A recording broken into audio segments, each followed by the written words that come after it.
most of these people have never ridden in FSD in their entire, careers covering the name. So it's like, I don't know what they're basing these price targets off of if they don't actually understand the technology and the potential of the technology. Let's get started with this. This is pretty shocking price target. Fubon was always trying to be one of the leaders, and they're very bullish for Tesla. But $1,000 from a financial services firm, that's great to hear. So this is Taiwanese Fubon research. This is thank you to Stephen Bink. Looks like they've raised their price target to $1,000. This is the information here. We're going to translate it. Specifically, their focus is on 2026, right? The Tesla is expected to achieve significant growth in 2026, surpassing the performance of, again, like I think the number might have been wrong from the last year, is expected to start mass production of the bot in the second half of 26, which will significantly contribute to Tesla's FSD and revenue growth. The AI-driven data center business is expected to see substantial growth with the potential to surpass the revenue of the core vehicle business. This is what they're going. There's probably some translation mistakes here. Thank you so much, Hans. What are you thinking about this? Yeah, I mean, I think it's pretty interesting that they are actually willing to, assign that much value to the Optimus business in 2026. But if Elon is even close to correct on the types of volume growth that he's looking at for Optimus, then it definitely would have some value. So, like, if you want to assign, some sort of a risk factor to execution on those production goals, and then go ahead and put some value in there, it's certainly napkin math that could pencil out. And it's cool to see someone willing to actually put it down in a research note and assign, publish it as part of their price target calculations. Optimus obviously is a huge part of the investment focus for a lot of retail investors, and looks like it's gaining traction now among some institutionals as well. Yeah, $1,000 is fantastic number. This is great, right? Because you got Dan Ives continuing to raise it. I think he's currently at $500. He seems to lead it on the Wall Street side. And then when you hear these guys, they're out there, they're a little far out there, which is great, but then it kind of drags everybody up. And we've been seeing just this week alone, multiple Wall Street continuing to raise their price targets, regardless of the kind of the stock wavering down here. Now we've got Cantor Fitzgerald raising it to 425 from 365. Keeps a neutral rating. And we always kind of laugh at that whenever you raise the price, but you keep it neutral, which is weird. Mm-hmm. And then their reasoning is the adjusted earnings per share, the top line, the gross margin. They all missed. But though the company disclosed growth for its automotive business and more than 50% growth for its energy, the analysts tell investors. So Cantor expects Tesla to launch its robotaxi segment via unsupervised full self-driving in June, first in Texas. So really, they basically have named robotaxis coming. We're going to raise our price target. We believe it. It's happening now in June, right? Like this is so early. Yeah. To me, it feels more like a punt. Like we believe it's going to happen, but we're just going to set our price target. Yeah, we're going to say neutral. We're going to put the price target around where the stock is trading at today. And then we'll decide if there's anything more here. Like if you really believe that robotaxis are launching in June, then it's a much higher than 425 price target and not a neutral, but a buy. So, yeah, to me, it feels like kicking the can down the road and just having some plausible deniability in the meantime. Hans, what's your expectation of, okay, we're hearing these analysts raise their price targets. We're getting closer and closer to June as the months go on.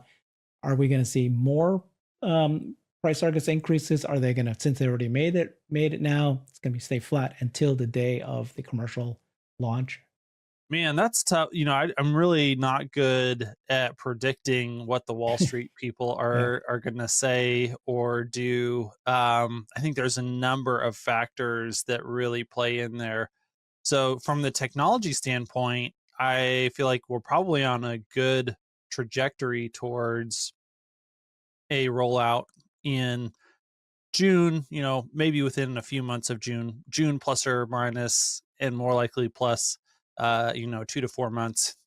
If that's true, then you would think that between here and there we see improved versions of 13 that go out wide to customers, give people even more confidence. If these Wall Street investors actually do their diligence and ride in the cars, that they would have more confidence, that they would be assigning more. But it's just not usually, like, most of these people have never ridden in FSD in their entire, careers covering the name.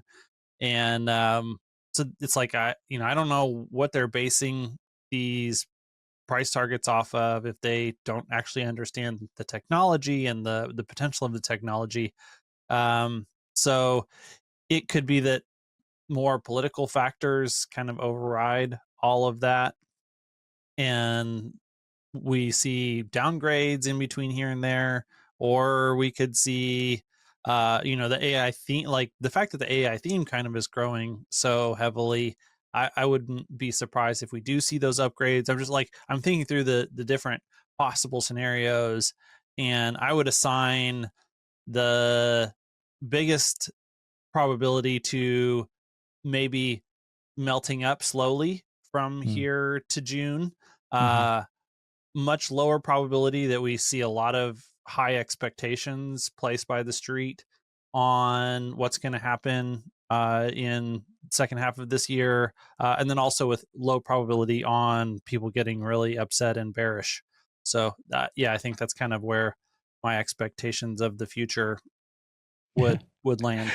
Yeah, I think a safe answer would be that uh, price targets by analysts follow what happens to the stock. So if the stock falls, they're going to lower it. If the stock keeps rising, they'll keep making excuses for it. They're going to keep raising it. That's basically their game.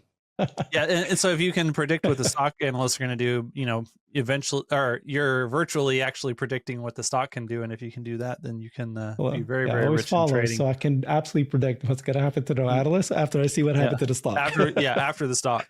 Yep. All right, so that's really cool though to see $1,000 price hike and everybody continue to raise prices. That's great to see finally.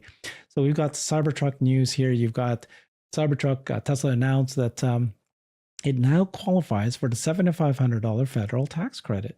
And non-foundation series is now available in Canada and Mexico, right? So this is Cybertruck now starts at $71,490 in the US. That's if you include the $7,500 federal tax credit and if you include the $1,000 referral credit. Okay. And then there he's just saying if you have a military discount, boy, you can even get another 1,000 off. So 70,000. Hey, if that sounds That's interesting to you, just go online and type in ts.la/Hans71453, and you can order one of those right now.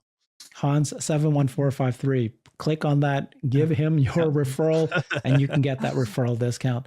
And by the way, right, this 1,000 is for the Cybertruck, but they just Yep. increased the Model 3 to $2,500. So if you click Yes. on Hans' link, And then and then $500 off of inventory Model Ys, I believe. Nothing yeah, for the refresh Model Y if that's what you want. But man, that's a sweet car. yeah. So this is great. Okay, so you can see here eligibility. Mm, this is if you have the adjusted gross income. This is what you need to have in order to qualify for the $7,500 federal tax credit. Here's the price caps. So this is just in general for everything, Model 3s, Model Ys. And so now the Cybertruck falls for that. Here we go. Cybertruck all-wheel drive, 2025 model year vehicles, $80,000. You can qualify for it. And then only the 2025 all-wheel drive qualifies for it. Looks like not. Yeah, currently it's the only one with the low enough, because the cutoff is that $80,000 price point, and it's the only one that starts under that $80,000. What's your guess of what's happening here? They've been continuing to increase promotions. I mean, we've been seeing these promotions all of 2024, especially in the last quarter. They're trying to sell their cars. It's a soft market, especially now with the tariffs and Canada and Europe. It's just in Well, and China. also Q1 is historically weak on demand as well. Yeah. So that's another factor. I think that until we see the full ramp up of the new Model Y and potentially announcements of the whatever the next vehicle models are that they're going to release, that will probably be in an environment where they're leaning heavily on these incentives to try and move metal. But probably towards the end of the quarter, definitely sometime in Q2, I would expect them not to need to use incentives nearly as much. Yeah, that's incentives, but this, the federal tax credit. Any idea why it just showed up now? What happened? It's like obviously it's a mix, right, of where they're getting their batteries. For so long, people who bought the Cybertruck were waiting to see is this going to qualify or not qualify. So finally, it does. Yeah, I think a lot of that just is how slow the it is to find out like what is and is not officially going to be Yeah, that included too. from the government. So I think Yeah, that's a big part of it as well. this is great. Okay, all right, let's go to the next one, which is Tesla leads in vehicle lifespan and mileage. Based on this UK study, Tesla themselves forwarded this article by Tesla Roddy. So this is a paper, the research which was published in Nature, based on vehicle inspection data from the UK, and the leader is Tesla, vehicle lifespan and mileage across among various car brands and fuel types. So not only we'll take a look at how Tesla's EVs compare to other EVs, to diesels and to gas cars, and they are the best. So the key highlights is Tesla's electric vehicles are expected to cover an average of 204,000 miles over their lifetime, surpassing all other brands regardless of powertrain. This significantly outpaces the average for electric cars, which stood at 124,000. So even against other EVs, they're 124. And that's weird, is 124 average for EVs is less than what your average is for gas cars. We'll cover that shortly. Tesla's EVs have an estimated lifespan of 20 years. The best performing electric car manufacturer is Tesla, while Skoda and Audi lead for diesel and gasoline powered cars. So Skoda is the number one diesel car, and Audi is the best gasoline powered car in terms of vehicle miles. This contributes to a detailed understanding of the reliability of powertrains, including the new technology. So this is their research, estimated median lifetime and mileage by powertrain. So the average for, where are we going here? Median lifetime in years is 17 years. That's the total, but BEVs is 17. Diesel slightly lower than that, and gas cars is slightly higher median lifetime. But in terms of mileage, BEVs is 124, diesels is 159, and gas cars is 116. This is on the 5 month, right? 18 million. That's 5. I don't know if 5 is 18 million. 18 million miles. Yeah. I think it's 18 months, right? Oh, 18 months. Yep. 5 years. Yeah. Okay. Yeah. In 18 months, this is where we're at. 21 months here we're at. And then you can see Tesla. And so let's take a look at the results here. While Tesla led the study's overall ranking, Skoda topped the diesel category. Okay. Skoda was a diesel. Expected lifetime mileage of 181,000 miles. Audi led the gas cars, 143,000 miles. So that's the weird part, right? It's like average for EVs is 124, the gas cars is 143, but that's all of them so much lower than Tesla's 204,000. Yeah. Yeah, I mean, it's just hard. Well, and the other piece of that is that, Tesla haven't been around that long. They estimated 20-year life cycle for the vehicle. And obviously it hasn't really been 20 years since most Teslas were on the road. And so that really is just an estimate of projection. But it's great to see Teslas already having that type of reliability performance, because usually when a company is newer, like it takes a while. I think that the reliability of the 2017 and 2018 Model 3s is probably going to be a lot lower than the 2020 Model 3s and 2021 Model 3s.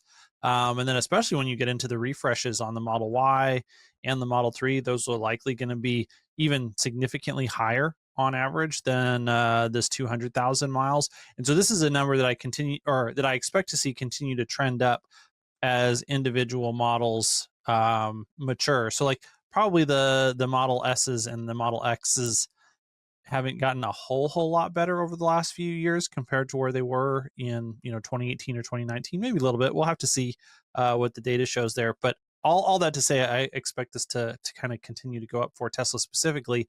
A lot of other manufacturers just don't have the focus on the overall quality and really simplicity. And I think the simplicity is one of the things that leads to these types of quality wins.